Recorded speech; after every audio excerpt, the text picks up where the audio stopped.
Good evening, everybody. It's 9:30 on the East Coast, 6:30 on the West Coast on a fall evening, on a Monday, on a mountain, on a hill, on a planet in the galaxy. James, Wow. James, how are you doing this evening? I I'm a little bit I'm kind of a little bit off a little bit off kilter with the really fancy opening that you kind of gave I mean, out I could here. go Like we're on bigger. I could go planets bigger. and Yeah, mountain galaxies and hills. Like we were just zooming out and out and out and out, like yeah, the pretty Milky Way, pretty local galaxy cluster, local man. galaxy supercluster. I mean, we can keep going Oh bigger and my bigger if you want to. gosh. Yeah, Wow, so yeah. vast. It makes how I feel on this fall evening so infinitesimal compared to zooming out into the Ooh. cosmos and soaring around. But I will say that I'm doing just great. It sounds like you're doing okay too, and I'm hanging in there. I'm hanging in there. that's good. I'm glad to hear that. Yeah, nothing too new to report here. Just another day for a stream for a Monday to hang out with you and doodle some Warhog stuff for Calamity Jane, Love it. and then put put a goal in mind and see how far we can get by the end of our hanging out geek slash nerd slash random cosmos Carl Sagan talk. Yeah, I guess today. I So mean, my topic du jour today, I feel like is a non-starter because this has become such an esoteric topic. But have you heard of the novel *The Hitchhiker's Guide to the Galaxy* and its subsequent sequels? you're a huge fan of it. Of course, I've heard I of it. mean, you've heard I've of it had no from choice. right? Yes, from you. Yeah, no, Yes, yes. I've heard of it too as well. But I know, but it's funny. Back in the when was it? Mid '80s or something like that is when it was Yeah. released. I can't remember exactly. I remember seeing it all the time. Well, I mean, the But then that was original, it. Then yeah. yeah, then it went dormant. But Hmm. then as I became friends with you, especially like the past 5 years, like you talk about the Hitchhiker's Guide at least once or twice a year, I would say. Well, And that's so because I read it's the hard. book every once or twice a year. I reread it again. It's 5 books and a short story, Mhm. um, and it's funny. I mean, I have been reading this series of books since I was in high school, Mhm. and to this day, I will reread it and learn something new about the book. And I mean, not the all 5 of the books.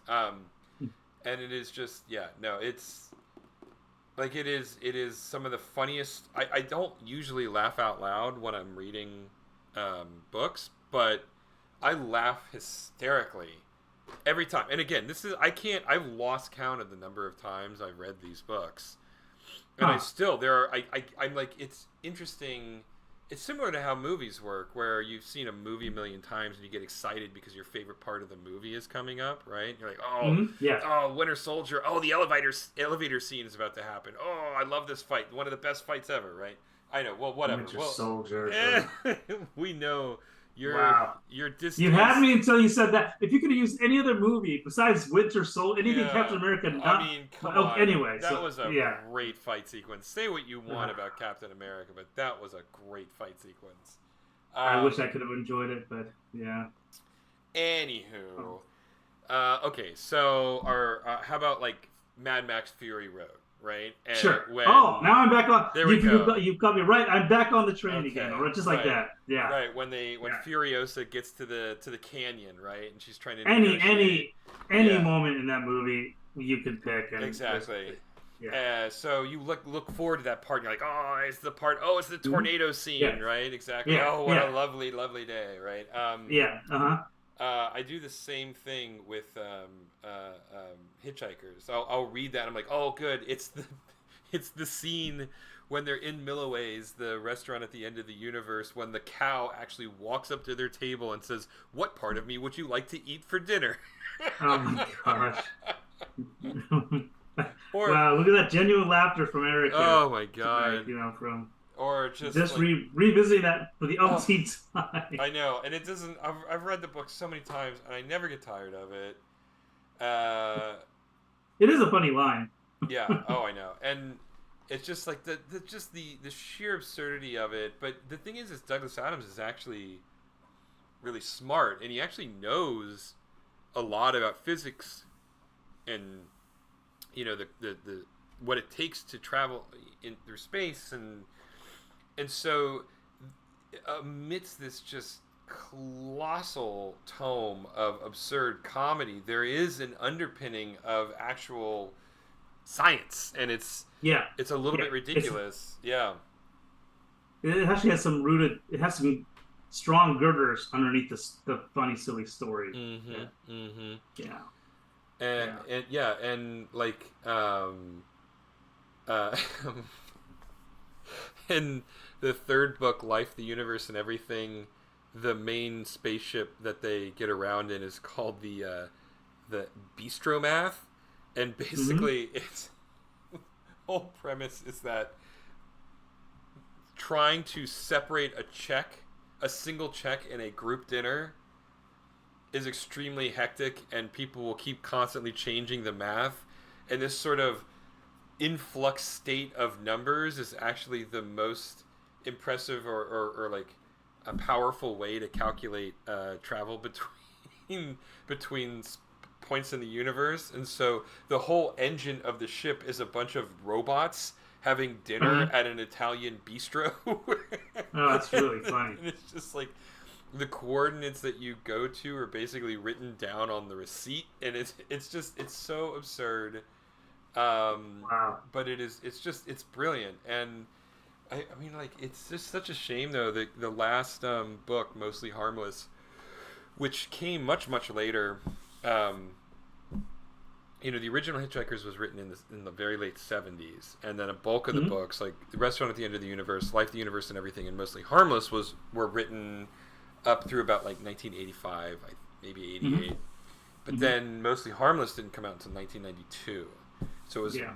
really far removed. And it is, you can tell, because the end of Mostly Harmless, it feels like a real end to the series. Like it kind of felt like he was ending the series there. Like Arthur got a girl and he was happy. Marvin, who at this point had lived for 10 times the length of the Mm-hmm. life of the universe, he had an ending. Everybody got an ending. And then Mostly Harmless comes out in 92, and it is, and he's even talked about this. He was in a bad headspace when he wrote the book, and it is a Um, downer of a book. I mean, it's still uproariously funny, yeah, but it's more dark but humor it's side of things, very right? dark. Yeah, it's very dark. Hmm. So, but yeah, so I finished that tome once again, something like 700, no, 800 some odd pages, something like that. Um, for the fifth or sixth time. I've honestly lost track at this point.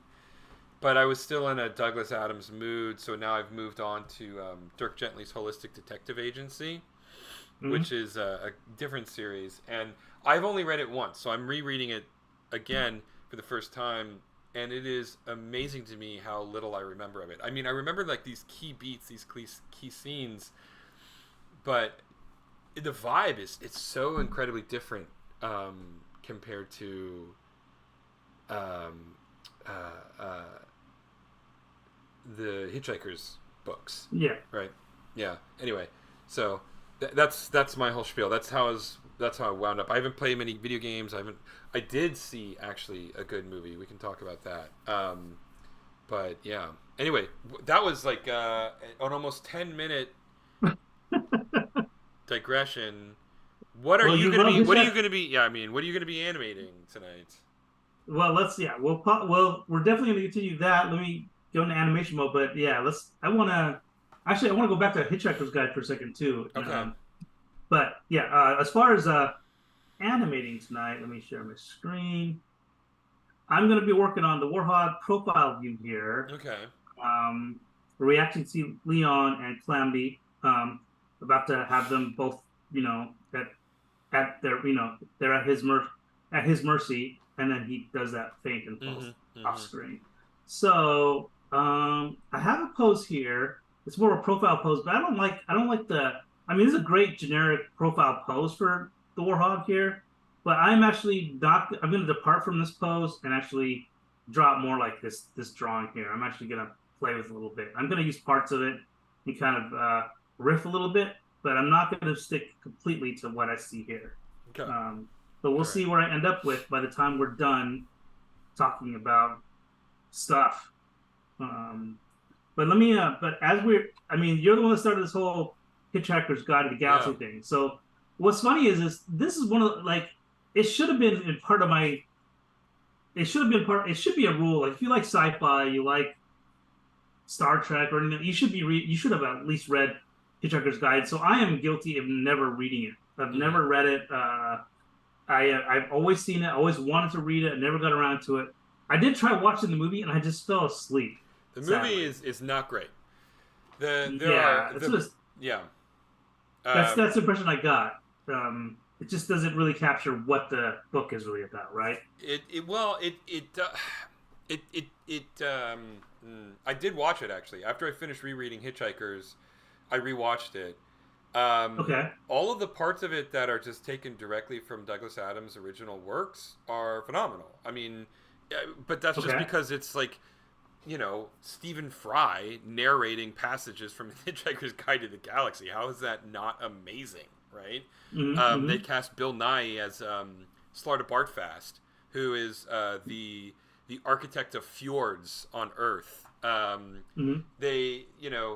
Martin Freeman as Arthur Dent was inspired casting. Mm-hmm. Yeah, it seemed like the right cast. Yeah, for Right, sure. Alan Rickman playing the voice of Marvin and Warwick Davis doing the actual body of the robot. I mean, there were a lot Mm-hmm. of good choices, a lot of interesting choices in the movie. But yeah, the movie it felt like it was pretending. It didn't feel genuine. Um, and I don't say that like, oh, it deviated from the books, therefore it doesn't count. Douglas Adams didn't Mm-hmm. care. Like he Mm-hmm. when he did like the radio version and the TV version and the book version, they're all slightly different. Mm-hmm. He didn't. It wasn't about maintaining exactly every beat moment for moment.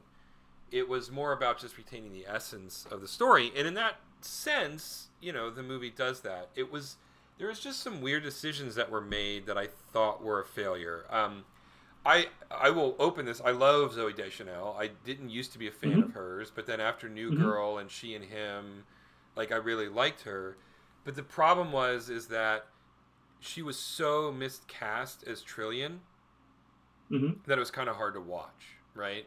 And then the same thing with Mos Def. I've seen Mos Def do some fun stuff, although not Mm-hmm. recently. Like what happened to him? I haven't seen him in I don't forever. know. That was the last thing. That's the last thing I saw him in was that movie. So I Yeah. haven't really.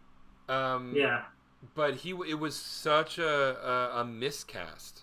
They cast him as Ford Prefect, and it was just such a bad casting choice, right? So Um, what do you think?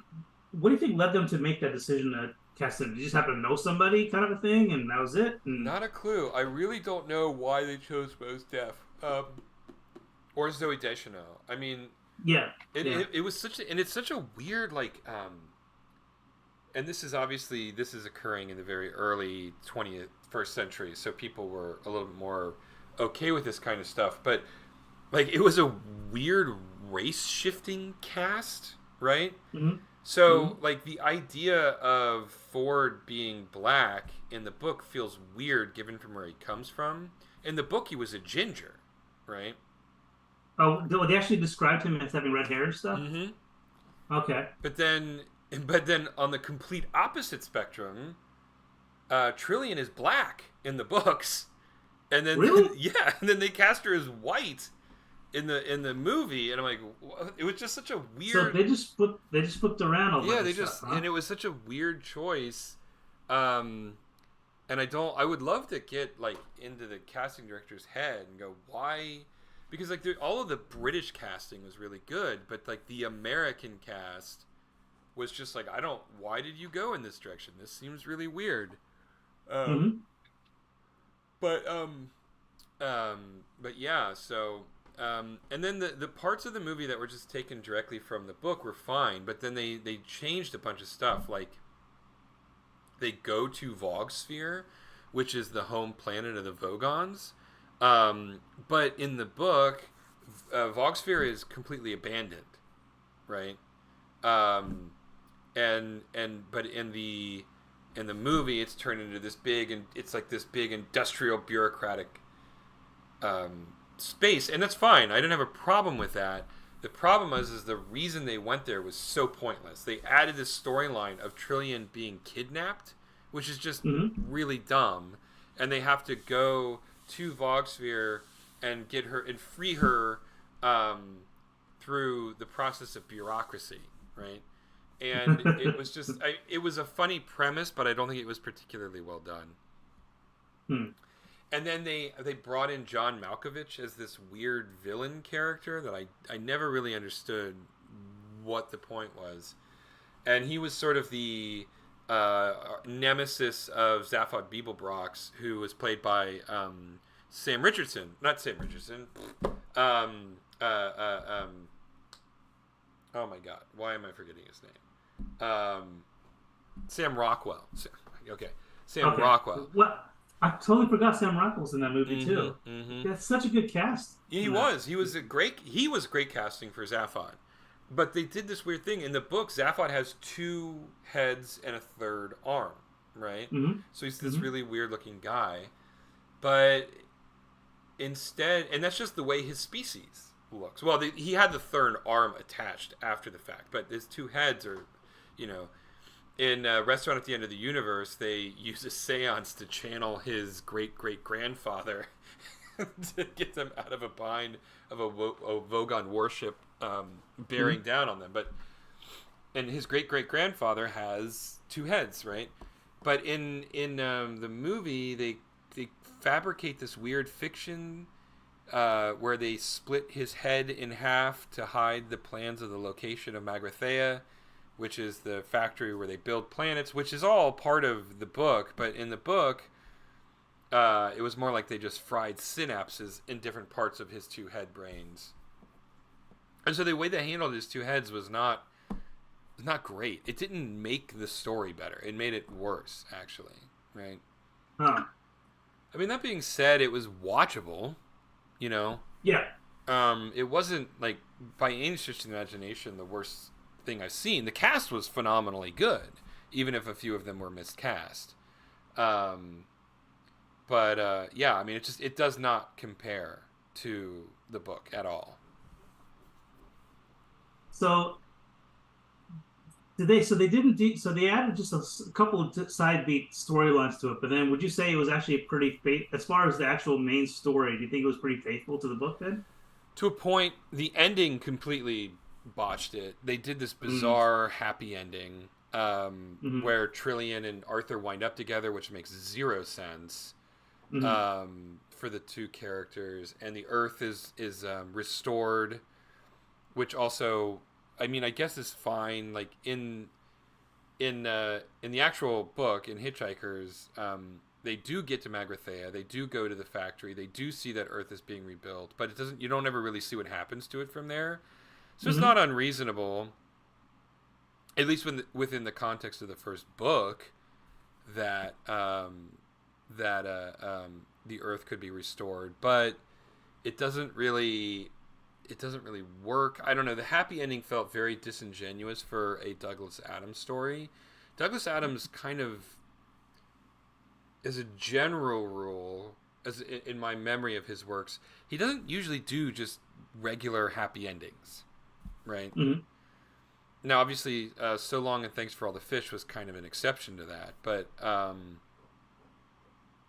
at least in everything else that I've read, he's satire, right? If you just do a generic happy ending, you kind of lose the thread. And so the movie was going pretty strongly, and I enjoyed it, but then all of a sudden, it had this really generic Hollywood happy ending, and I'm like, whoa, what? It felt disingenuous for everything else that was going on in the movie, right? So anyway, that's my over analysis of Hitchhiker's Guide to the Galaxy, the series and the movie. And I'm not trying to be one of those guys like, oh, it didn't adhere to the book, therefore it's invalid. Sure. Yeah, no, there's plenty of. I mean, it's just a safe rule. Like usually the book's always better than any movie rendition. I'm trying to think of any movie where it's better than the book, and I can't think of anything off the top of my head. I mean, there are situations where someone will like watch the movie or the show first and then read the book and like the movie more, right? But Yeah. a lot of times I feel like it's how do you consume the media first. Yeah. Yeah. I would argue, and this is sort of a half truth. I would argue that um, The Godfather Part 2 is better than the book. Okay. Did you read you read the books? You read the Godfather books No. I am taking this on faith from my mother. She idolizes Okay. the Godfather movies, and so I Uh-huh. have talked with her at length about the films and the book, and the whole flashback stuff in Godfather Part 2, where Bob De Niro is playing a young Vito Corleone. Mm-hmm. That's in The Godfather. That's in the book, and they cut Mm-hmm. that out of the movie, so it wasn't going to be like 12 hours long. But then when they did Part 2, they added that flashback sequence back in, while also continuing the storyline of Michael Corleone. So if you combine, like, based on what my mother has said, if you combine the first Godfather movie and Godfather Part 2, the ultimate work therein is better than the Mario Puzo's original book. Based on what my mother has talked to me about. I really should read The Godfather. I have no excuse for having not read it, but yeah. I try. I know this is going to be blasphemy, but I try. I've never seen I didn't see The Godfather until maybe 5-6 years ago, and I just don't. And maybe I'm just watching out of context compared to when it first came out, or like the myth that kind of helped bring it to where it's like one of the top 10 AFI movies of all time, type of a thing. Number 3 in the original list. Oh, really? Okay. Yeah, I thought it was really well acted. I thought it was an interesting story, all that stuff. I don't understand the fascination with that movie compared to other movies, and that's just me. I don't understand the mystique with The Godfather. I think it's a great movie. But top 10, I don't know. I think I like Raging Bull better, for example. Yeah, but Raging Bull was Scorsese. It was in Coppola, though. Yeah. I'm just saying. Like, I guess I'm comparing the era, like Scorsese, Coppola, all those guys who kind of had that run where in the '80s, I think, pretty much they owned the '80s. Well, yeah. I mean, Godfather Part 1 was 1977. Okay. Yeah. Yeah. Okay. So and Raging Bull was probably late '70s too, right? Well, I don't want to speak out now of turn. I'm curious. Here. Yeah. Godfather. Oops. I guess what I'm doing is I'm lumping. I guess. Oh no, God! I was so wrong. The original was 1972. Oh my gosh! What Godfather 1 was 1972? Yeah. Holy crap! That's wow. And then Godfather 2 was 1974. So yeah. Oh my gosh. So then I guess what it was for me, it was like I just heard about them a lot in the '80s, so I just associated with them in the '80s. But yeah, Raging Bull was 1980. Okay, 1980. Okay, yeah. But regardless, I guess what I'm saying is I associate all those movies together, like in that stew of like these are really good movies. You need to watch these, So I have my decade wrong, but it's just those directors. Yeah. That area of influence. Yeah, I mean, like Brian De Palma, Steven Spielberg, Francis Ford Coppola, George Lucas. They came up through the AFI. They were all super close friends. They all consulted on all of their original movies. I don't know where Martin Scorsese fits into the grand scheme of things. I don't remember. But yeah, I mean, so it's not unreasonable to look at that era of films, both in the 70s and 80s. Because that's when those directors were in their prime. That's when they were redefining the culture of cinema. Yeah. But and again, I think they're great movies. I just don't understand. I don't understand the. It's not. I don't know if it's considered a cult. If there's a lot of people that really pretty much mainstream think they're the best movies of all time. So I'm more in the cult. I think the cult of ignorance of just like I don't get it. Well, the nice thing is that you're allowed to have your opinion, even if it is wrong. Sure. So you are of the mainstream normal society people that say this is the greatest movie of all time type of thing. No, I'm not going to say. I mean, I love those movies. I think they're phenomenal movies. I think that they do a great job of highlighting the phenomenon of organized crime in the United States. I think they're excellent family dramas. I think that they're wonderfully acted. But I'm not one of the sort of stereotypical men who like hangs his hat. I don't have a movie poster for The Godfather in my apartment, right? You know, I have the Forbidden Planet movie poster in my apartment. Well, like if that gives you a sense of where I'm at. Yeah. I mean, another one that I throw into that group is Scarface, right? Who directed Scarface? I hated Scarface. I still hate Scarface. So you are in my camp as a cultist, cult follower, because in full disclosure too, everybody loves Scarface. That's I've never loved it, but I'm not a Brian De Palma fan in general, though. You know, he's done some interesting things, but he's also done some really crappy things too. So. You know, I don't know. I just never really got on board with the Brian De Palma train. And Scarface is okay. I mean, I recommend people watch it just because of its impact on the zeitgeist, right? I mean, absolutely. Like, you really need to watch the movie to understand half of the memes, like what the origin point of half of the memes that are floating around the internet are. I'm being slightly hyperbolic, but I mean, it influenced meme culture in a significant way. Yeah. So it's worth watching just to appreciate that context. But as a movie, it's trying to recapture Godfather, but I don't think it does as good a job of it. Because the thing is on a certain level, you kind of root for the Corleone family. Even though they are doing these awful things, you kind of on their side. But, whereas with Scarface, you don't really like. No, when Montana dies at the end of it, I'm like, cool, finally. You know, and it was a great sequence, and it was a great ending. Very, very Butch Cassidy and the Sundance Kid kind of, but yeah, I don't love that movie. Hysterically, and this is a complete aside, and I just remembered it, and I haven't thought about this in a really long time. They did a video game based off of that movie. But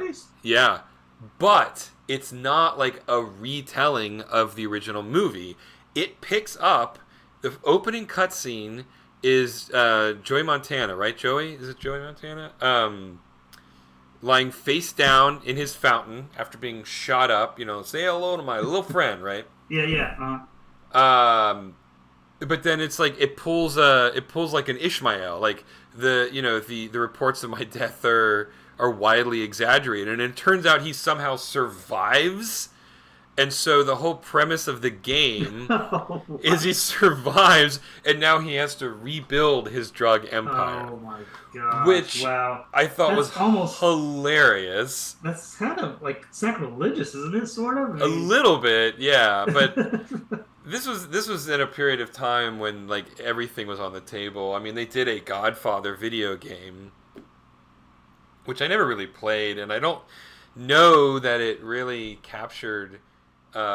It didn't really draw from the movies that much, other than the setting and the family.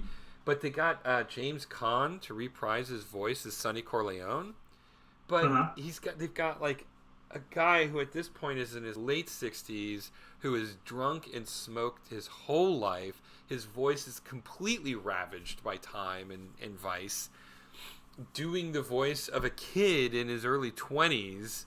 Right, and it's so bad. But they had James Caan come on because they were able to put that on all the marketing material, right? James Caan reprising his role as Sonny Corleone. And you just sit there and you go, what? You know. I don't know which studio made that game. EA did Godfather. I don't know. I don't remember who did Scarface off the top of my head. Okay, yeah. I wouldn't be surprised if EA did Scarface too, because EA. It wouldn't surprise me. Yeah, Scarface game. Let me see. Scarface game.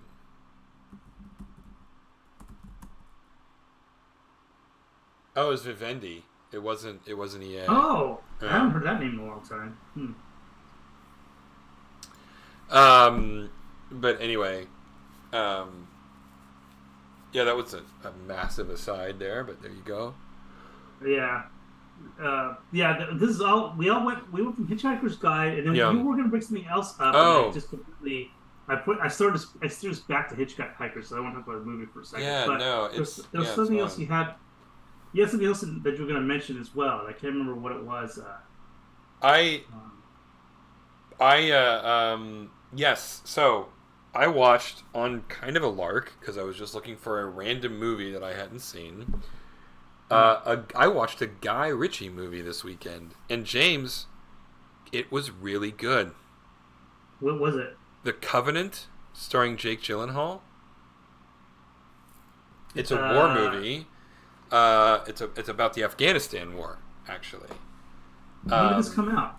Last year or earlier this year. It's very, very recent. Yeah, it came out in April of this year. Huh. I saw it in theaters, and I saw that it was called Guy Ritchie's The Covenant, and I'm like, well, I don't have to watch this movie, right? yeah, that's a bad sign. But then I do a little reading on it, and it's apparently, or, as I read, it was apparently a very damning rebuke on the nature of how the United States handled Afghani interpreters after they pulled out of the Afghanistan war. Okay.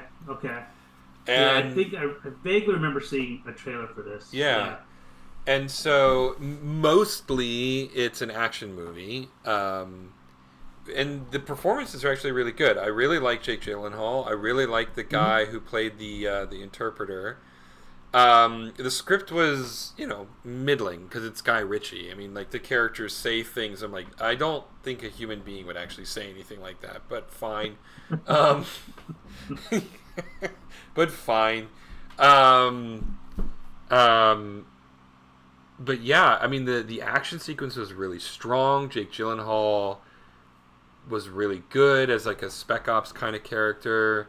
The guy who played the interpreter was phenomenal. Oh my god, I just need to look up his name because he's just so. I mean, he was the best part of that movie, hands down, right? But the thing that was the most interesting about it was the fact that, and I think this was intentional, and I think he did a great job of it, Dar Salim. And I've seen him somewhere else, and I'm trying to remember where I've seen him. Just phenomenal. I mean, just absolutely... Oh, yeah, that's right. He's in Game of Thrones. He had like a role in Game of Thrones briefly. Let's see if there's anything else that I feel like it was Game of Thrones is what I saw him in. Anyway, I mean, he's done a bunch of stuff, so... But he was phenomenal. I mean, he was great. He made that movie. If he hadn't been as sympathetic and as likable a character as he was, the entire movie would have fallen apart. But he was exactly what he needed to be.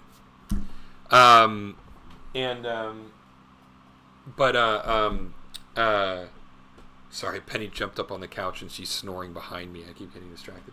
Okay.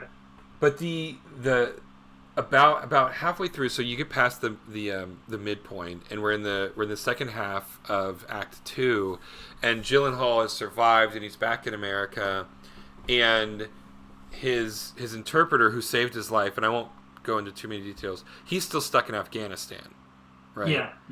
And so Gyllenhaal's character starts going through the regular channels to try to get this guy a visa to get him out of the country. And he runs into the monolith that is the American bureaucracy. And the whole second half of Act 2 is just this commentary on how awfully the federal government treated Afghani interpreters during the Afghanistan war.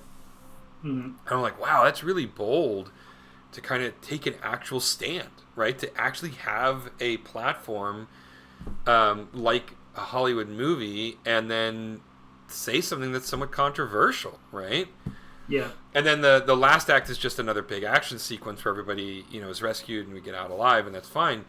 But I'm watching it, I'm like, it was brilliant, right? Because you can superficially watch The Covenant and go, oh, this is this cool, well done war action movie. But if you're paying attention, even a little bit, you might, like, through osmosis go, hey, did the American government really do that to a bunch of interpreters? Did they really just abandon them in Afghanistan?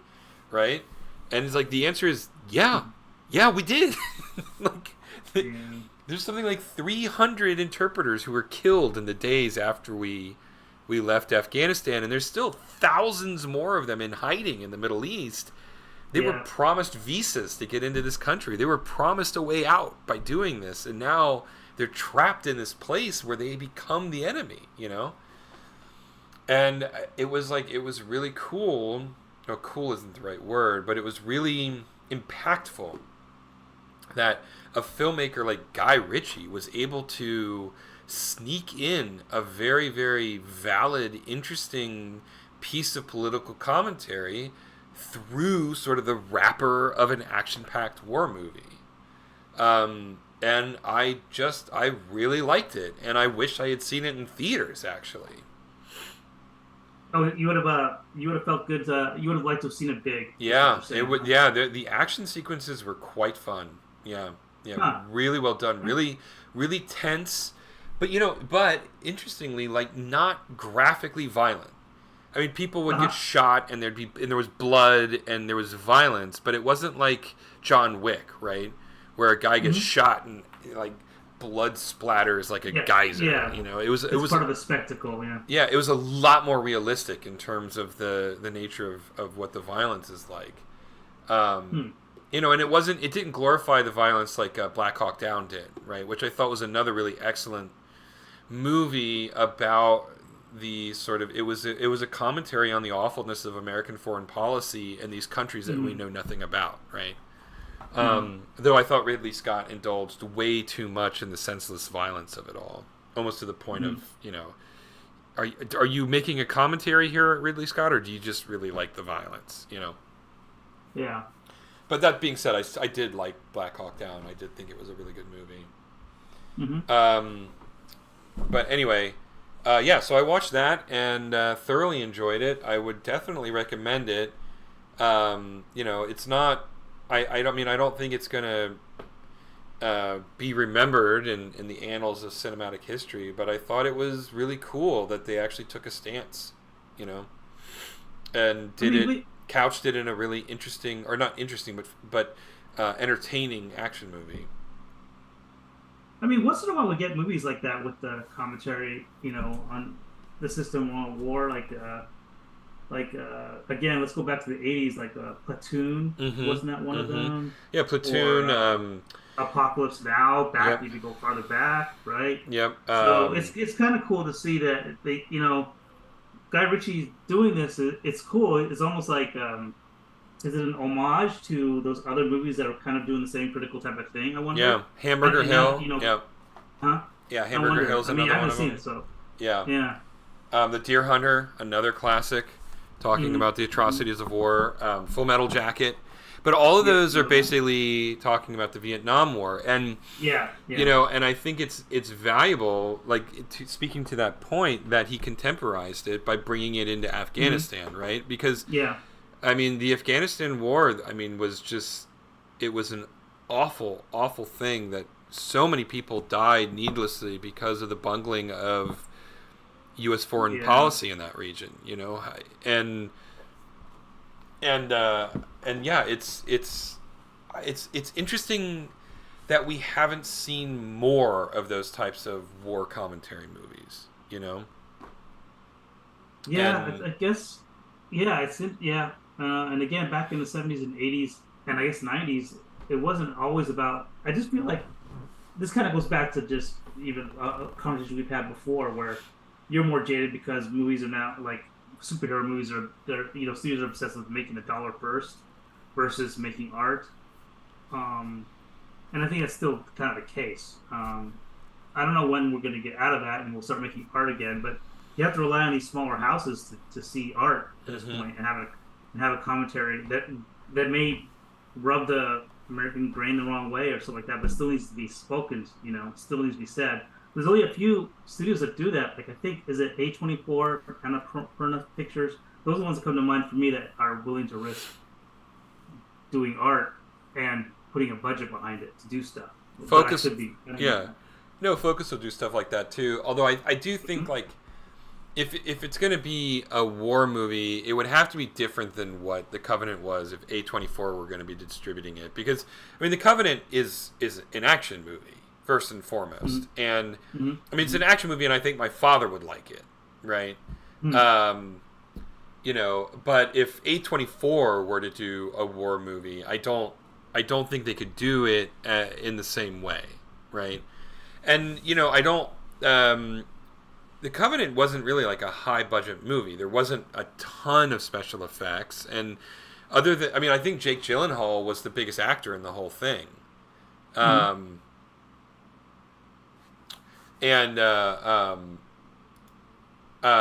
I don't imagine that the budget was that big, but despite all of that, like I just don't think it would be in the milieu of A24. I think it would have to be a lot more subversive if A24 or Focus were to do something like that, you know. But yeah. Well, cool. I'll put it on my list and check it out. I think Jake, is it Gyllenhaal or Gyllenhaal? I'm so terrible with these names. I think it's Gyllenhaal. It's soft G. Yeah, I think it's Gyllenhaal. Yeah. Yeah. Yeah, he's a good actor though. He does good stuff all the time. Sometimes he gets trapped like with the directors, like one of your favorite directors, Michael Bay, for example. Doing like ambulance. Of course, yes, of course. But no, for the most part, he does like the movies I usually see him in. There was one where he was driving around as a journalist or something like that, like or as a kind of a creep. It was a creepy movie, and it was fun to see him play these different. Oh, Nightcrawler! Yeah. Yes, thank you. Yeah. Great movie. I thought that was really fun. It was fun to see him in that role. I enjoyed that movie a lot. I wish I could speak more to it. I've only seen it once, so it hasn't. I just remember his performance was really good in it. But if I was to repeat the plot, I don't remember what it was exactly. I just remember he had to creep around and sneak around and do shady stuff in order to do his job or something like that. But yeah, I can't. I've only seen it once, so I don't remember all the details off the top of my head. But yeah. Everything he does for the most part is always he does a good job. Even the Spider-Man Mysterio as a villain, he did a good job. He did fine. I've always liked Jake Gyllenhaal. I don't like everything that he's in. Yeah. But I've always liked him. I mean, the first thing I saw him in was Donnie Darko. And, great movie. Yeah, great movie. I That's with the creepy bunny and stuff, right? Is that? Yeah, my gosh, what a great movie. Yeah. So, I mean, I remember seeing him now, like, I like this guy. And, yeah, I mean, I applaud him for doing a bunch of different stuff. And I don't always enjoy the stuff that he chooses, but I think he's a pretty talented performer. And, whenever I've seen a movie that he's in that I don't like, it's not because of him that I don't like. It's not, no. It's just because right? Does that make sense? Right? Totally. Like I said, going back to Michael Bay, I mean, I gave Ambulance 5 minutes, and I just couldn't do it. Yeah. And it had Jake Gyllenhaal in it. I was like, I'm sorry, Jake Gyllenhaal, I can't watch this movie. It's just too Michael Bay. Yeah. It's too Michael Bay-ish. He gets in the way too much. Right. Exactly. Like, what was it? I mean, like Far From Home. I hated that movie, but I didn't hate that movie because of Jake Gyllenhaal. Actually, he might have been the best part of that movie, right? I mean, it's just he picks movies that I don't always like, but it's never it's never his fault that I don't like the movie, you know? Because wasn't he in what's this? God, he was in some movie with Amy Adams that I really remember liking. It was another one of those really weird ones that he did. Oh man, Jake Gyllenhaal is this weird guy that he's a character actor who has somehow achieved A-list status. You know what I'm saying? Yeah. And I mean, I love that. I love that he can be that versatile and he can do all kinds of different stuff. And like Brokeback Mountain, like how can we not mention that? And Um. So yeah, let's see. Where is it? I still haven't seen Buzzsaw. I heard it's bad, but in a good way. Um. Nocturnal Animals. That's the one. Nocturnal Animals. It's a very weird Lynchian kind of trippy, mind screwy character drama, and it's him and Amy Adams, another actor I really really like. Um, and yeah, it was. I mean, like those are great movies. But then he'll do things like let's see. Oh no, actually no. Like Prince of Persia. Whew, that was a misstep. Boy. That was a misstep. Huge misstep. I'm actually surprised he survived that. Yeah, that was a rough one. Like, why? Yeah. Was that a Disney movie or what? I can't remember who. I think it was like Touchstone or something. Oh, jeez. Oh, like I'm cringing just thinking about that. Yeah. Movie. Oh my god. It was just so bad. Why did he say yes to that? Oh well. And then remember when they tried to reboot Prince of Persia, but then they cast Michael Fassbender in it, like that was going to make it better. No, I did not know about that. Yeah. I just remember. Was it Michael Fassbender in the Assassin's Creed movie? Oh, yeah, that's right. That's what it was. Assassin's Creed, okay. Not Prince All right, of that's Persia. what I thought. It was like, well, I mean, I didn't know. I was gonna say. Yeah. I mean, Assassin's Creed started as a Prince of Persia reboot on the games. So I'm blending games and movies together. Yeah. Right? But yeah, that was such a horrible misstep. But like another one that he did that I loved was Source Code, the Duncan Jones movie. Mm-hmm. That one I vaguely remember. He was a hacker, right? Yeah. Jarhead, Zodiac. I mean, he's done a lot of really good movies. But then things like The Day After Tomorrow will come up, right? You're like, oh. Or Bubble Boy, which was what he did after Donnie Darko. I thought Bubble Boy came first, but no, Donnie Darko was his first one, huh? Well, they both came out in 2000. They both came out in 2001, so maybe. I think I could correct me if I'm wrong, but I thought Bubble Boy came out first. That was his first debut movie. That's the one that he just got a role and he did it, and then Donnie Darko came out. Then that really put. Okay. Then that started his ascension. I thought, but it's definitely possible. I don't remember specifically. Yeah. They both came out in the same year, so it's hard to say. But yeah. The only reason why I know this, the only reason why I recall this is my friend of mine. He went to high school with Jake Gyllenhaal, I think. Oh yeah.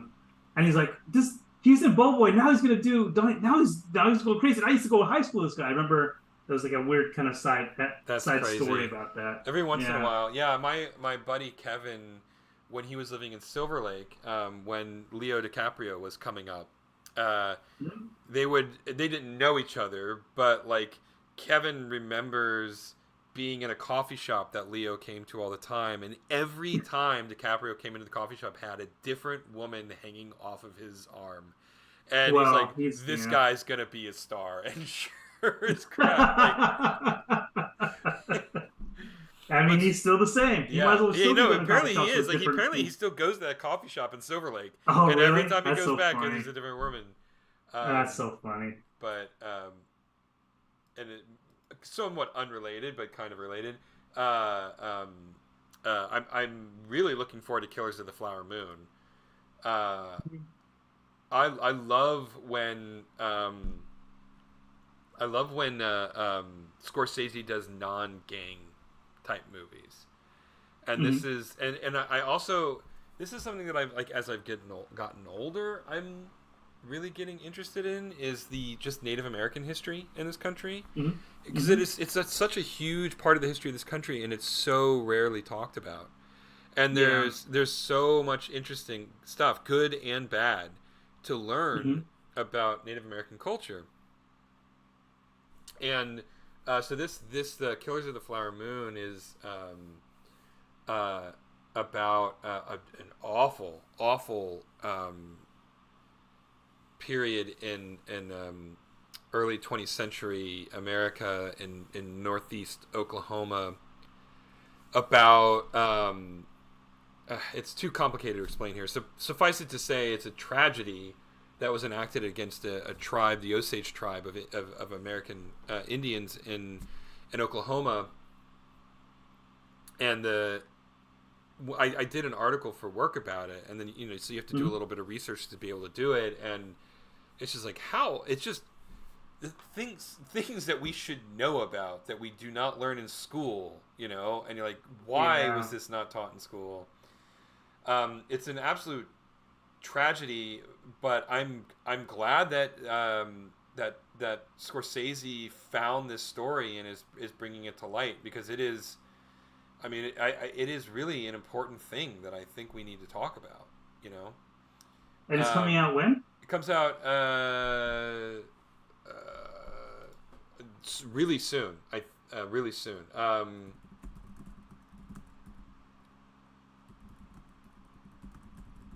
October 20th. Yeah. So It comes out, on Friday. So I will definitely go see it next Tuesday for a $6 movie night. That is definitely my plan. Speaking of movies, I mean, we're actually kind of running. We're running a little bit longer. We're at 50 That's minutes. Crazy. Yeah, I was like, I don't know what I'm going to talk about today, and then now we're at 50 minutes without any effort. Yeah. But I will wrap up with this. But maybe we can save it for next week. All right. Well, first of all, let me get this done over with. Let me just explain what we did here. Okay. But yeah, we got the pose in. I still got to work on the little snort a little bit, but the basic parts are in there, and then it's gonna fall down. So we have them now cleaned up. I can still massage the animation a little bit, but the actual work for him is in. Now I can start tweaking stuff. So that part's good. Nice. We've managed to do that. Saved. We're good. I wanted to talk. I'm curious if you've seen the movie The Creator, and yes, I did. It's a sci-fi movie. You did? Okay. Maybe we should bookmark that and talk about that next week. We talked about it last week. Did we? I don't remember talking about The Creator at all. Like it's just so. Yeah. Okay. All right. Because I wanted. Last week we talked about D&D. The week before last, though, we talked about The Creator. Okay. All right. So you've already seen. Okay. Yeah, I saw it. I saw it a couple of weeks ago. Okay. All right. And you liked it enough to want to. I liked it a lot. It was not a perfect movie by any stretch of the imagination. It kind of falls apart in the third act. Okay, yeah, I do remember you saying that. No, but I liked it. I thought John David Washington was phenomenal. I thought the special effects were, given the budget, better than anything Marvel has done in the last 10 years.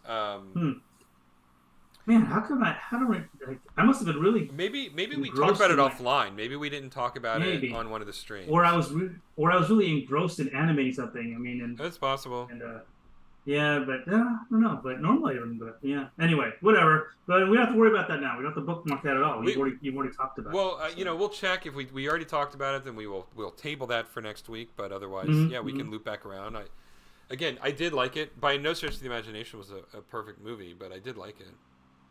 Cool. All right, because I'm thinking about going to. I kind of want to go see something in the theater, and it's been kind of sparse lately.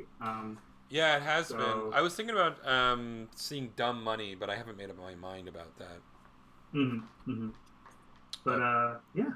Anyway, yeah, I mean we're at almost 54 minutes. I feel like it's a pretty good time to wrap things up and say goodnight to everybody. So.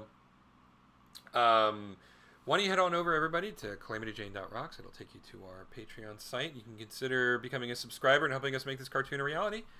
We're on Facebook and YouTube, which presumably that's how you found this stream and are watching it currently.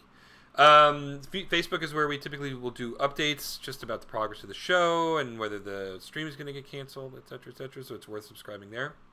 We are also slowly populating Instagram. We will continue to do that as we grow our Instagram presence. And I think that's all the social media that we're doing right in this minute, but there's more to come. As always, we say that every time. Otherwise, we'll see y'all next week. Stay safe out there and sleep well. Good night, everybody. Good night.